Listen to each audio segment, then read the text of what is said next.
So I'm making mac and cheese, yes please. So it's simple macaroni and cheese but with a twist.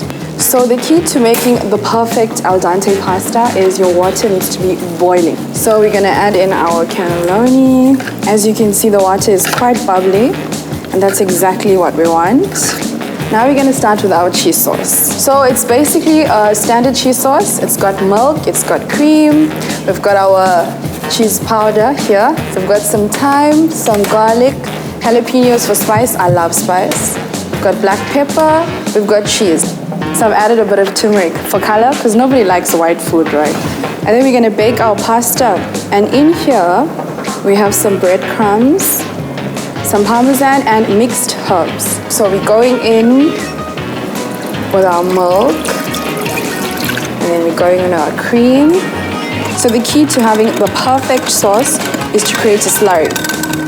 This prevents the lumps and the bumps. Kim. Hi, Chef.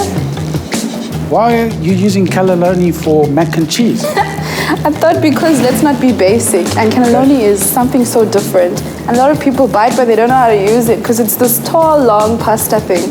So how is there a bowl that incorporates the height? So let's cut it. Let's show them how to do it. I think it's an amazing idea. Yeah. So carry on and let's see the end result. Sure, Chef.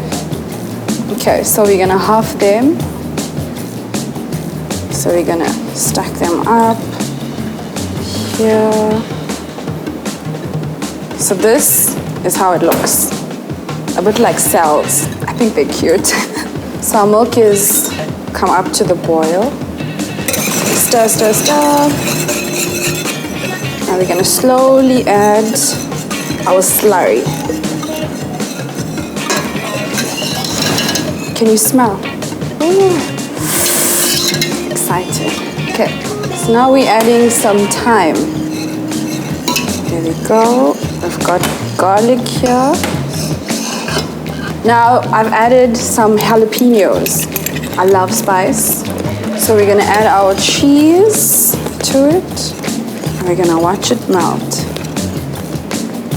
Just look at this. This bad boy is calling my name. If you love cheese like I do and spice, this is for you. Okay. So we're just gonna pour this. Ooh, I'm ready. Do you see how it fits into those little tunnels? Make sure it's inside the tunnels. Do you see the color? This is what I'm talking about. This yellowy, goldeny, sun-kissed. Now we're gonna add our breadcrumbs. Just go crazy. So what's in the breadcrumbs is the reason I put mixed herbs is Parmesan is a little bit strong in taste, so the mixed herbs kind of balance it out a bit.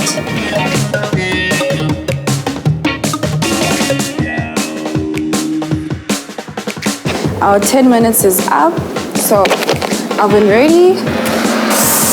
Ooh, look at that. The salad just keeps you from feeling guilty about the 3 cheeses. And there you have it. Super simple, super easy, under 10 minutes. What's in your pantry? Mac and cheese, yes please.